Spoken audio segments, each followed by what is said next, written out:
Ma'am, finally, your views on the smart city concept and the project coming up by Mr. Narendra Modi.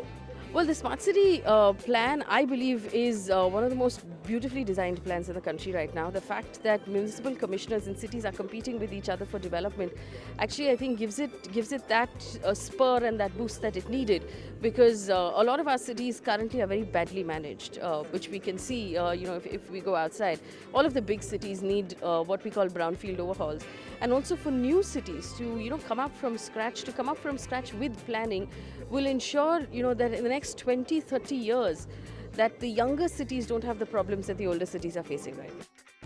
See, today nobody wants to compromise. So I was in a tier 3 city just a couple of months back, and I saw the kind of infrastructure, the kind of development, roads, highways, bridges, the way things are developing. Somebody from a city like Indore and a city like Mumbai will have similar kind of requirements, will have similar kind of connectivity to the world now. So world is now becoming one country. So keeping that view in mind, I think cities like the micro private cities like the Palava, which is done by Lodha, or multiple other cities that will then sprout up, will only ensure that the Indian real estate is recognized globally. And I think it's a great initiative by Modi ji. Another 10 years time, we will have more such cities to come up.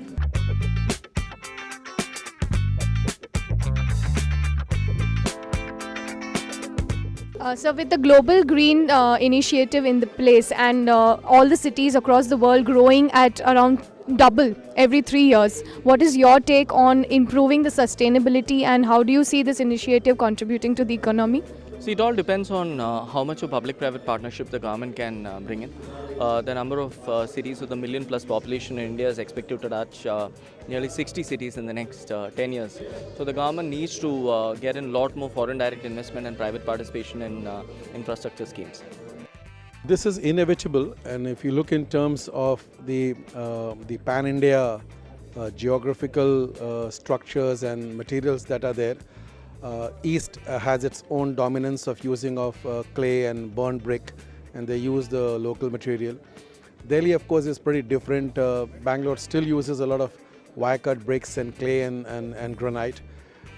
Bombay is more steel and structure. So I think if you ask me, in a very latent manner, Indian developers have been using this, and they will have to look at it more discreetly, because each region has its own design advantage, has its own cultural differentiation, and using materials locally and deployment of local labor will add on to the Go Green concept that much more vigorously.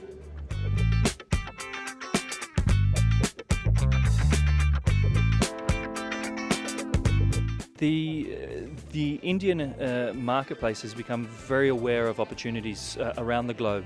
With countries like Dubai, less than 3 hours flight away, it's bridging that gap, and Indians are starting to emerge with wealth. And with that, they are seeking out new adventures and long-term prospective investments. So Australia has become increasingly popular. In 2015, we saw nearly 38,000 students from India come to Australia to seek out education for university. And nearly 90% of them remained in Australia with permanent jobs once they completed. That figure this year has hit 50,000, and that will only continue to grow as the affordability in the Indian economy allows the families to be able to send them to better educational facilities to diversify their knowledge and finish their university education. I personally feel Dubai is a very liquidity market for two simple reasons. Dubai is a very small country, first of all. I mean, very small place. We are talking about a population of only 4 million people. 4 million people, we are talking about a population of only 40 lakhs people in the whole of Dubai, where people are talking Dubai, but total population only 40 lakhs. To make it 50% growth, we are talking about 60 lakhs. And Dubai does not have so much of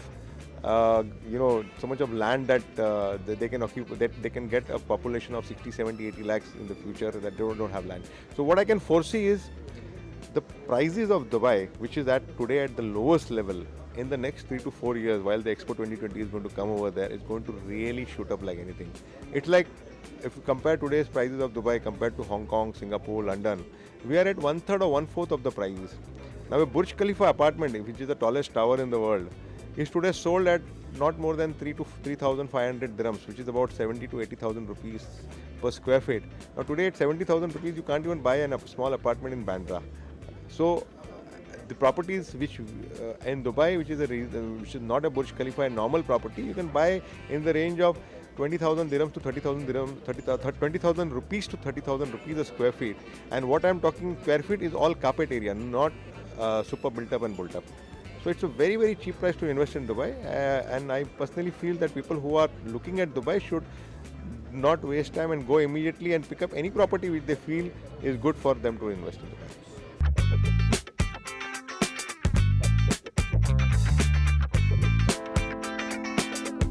With the Asian Infrastructure Investment Bank now planning to fund the projects in the India, how do you feel will this improve the sector, and how do you feel that India needs to take advantage of this particular funding in terms of the sector and industry growing?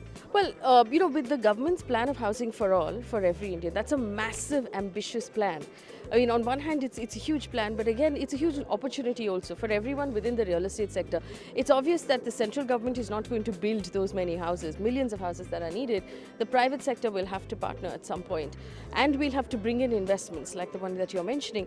So I think there lies the opportunity in low-income housing, in mass housing, in housing for urban centers and rural housing, for people who currently don't have solid homes to live in. So when you're talking about slum rehabilitation, or you're talking about moving people in rural India into homes that have toilets, into homes that have sanitation, drinking water and electricity, there's the opportunity really for that investment.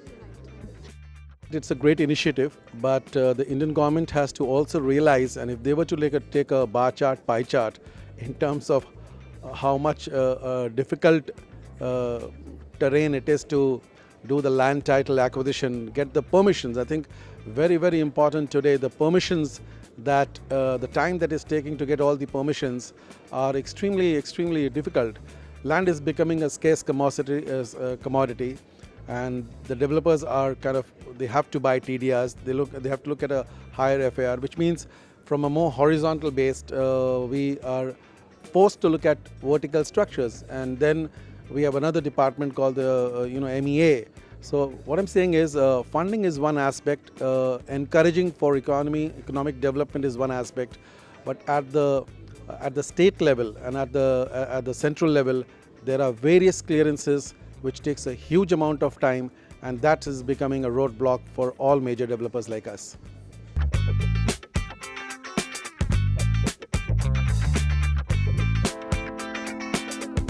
It is one of the most important aspects. You know why? Because see, when you talk about a builder, their scope is generally limited to the community or the local development they are doing.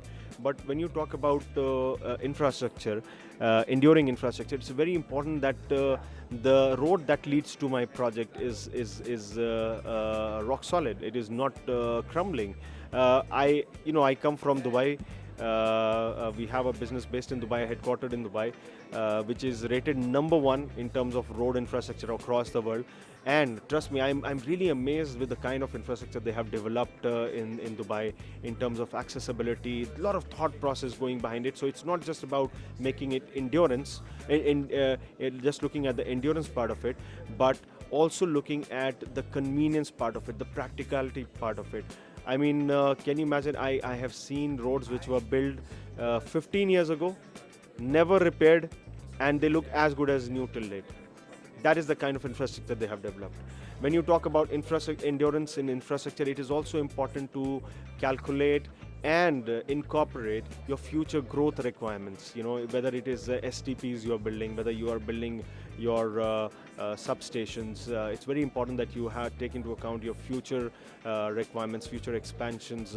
I'm just going through, I'll visit for my procurement China and Europe a lot, and I've seen how the infrastructure is being built for future. So endurance, practicality in your convenience and practicality in your infrastructure, and also sustainability and durability for future expansions. Very, very important. Yeah.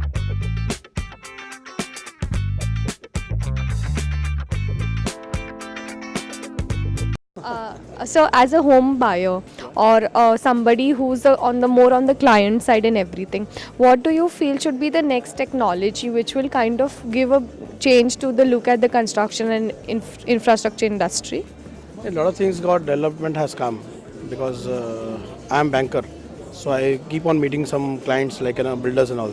They come with some innovative things every time. Means I've gone through 2-3 projects like they are very good, and this platform is very good where at least we can come and all the good big names are there, trusted names mean to say, where the cheating it's absolutely outside mean to say. So I prefer to come every time and see something is there for me or something like that. As a home buyer, what I seeing is that the product has to be relevant to me and my needs. Sometimes the properties are there are a lot of facility, but it is out of my budget, and lot of facility which are there is of no use to me. So they should industry should design product in such a way that it satisfy the need and it's in his budget. Any one technology which you feel could enter the Indian market, which could probably be the next change in the infrastructure space or the construction industry as a whole? Technology, actually I am not so much technical person, but still I see this discovery, I see constructions related some programs on the television where last time I have seen that in China within 15 days a building was constructed. In India, like 3 years, 4 years, that is the time which we get from the builders. You give the money, you are not sure whether we will be getting the things possession on the time. So anything like supply of the material should be easily available. Then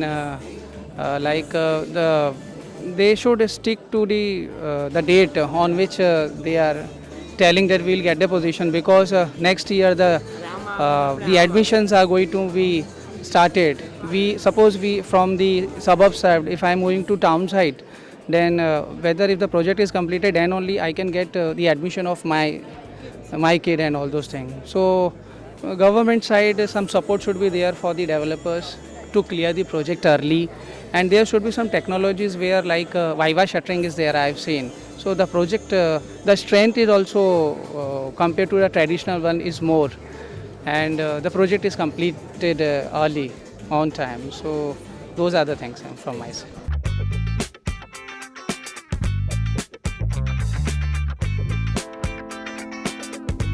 As a home buyer or an investor who's investing in a new property or something, what would be those 5 great features which you want to see in your dream home, if we can get that? Okay, well, my dream home I think will be something like a hotel. I mean, it should be, if in one term I could tell you, it should be luxury with comfort. That is something which I really look forward to. And yeah, I mean, I'm not so very choosy with what I particularly want, but it should be very luxurious, and at the same point of time, the comfort level should be like really high. Ma'am, if given a chance, since you've traveled, any one particular technology which has really caught your eye, which you would want to see coming up in the Indian market, very soon or something like that? Well, actually, need not to say, because see, I just went through this the entire outlet and got to see so many, amazing real estates, and all these brands are really high tech, and they all are doing amazing job. But something which I would definitely want a technology in my bed. I would, really like a rotating bed or something like that. Like, yeah, something like that.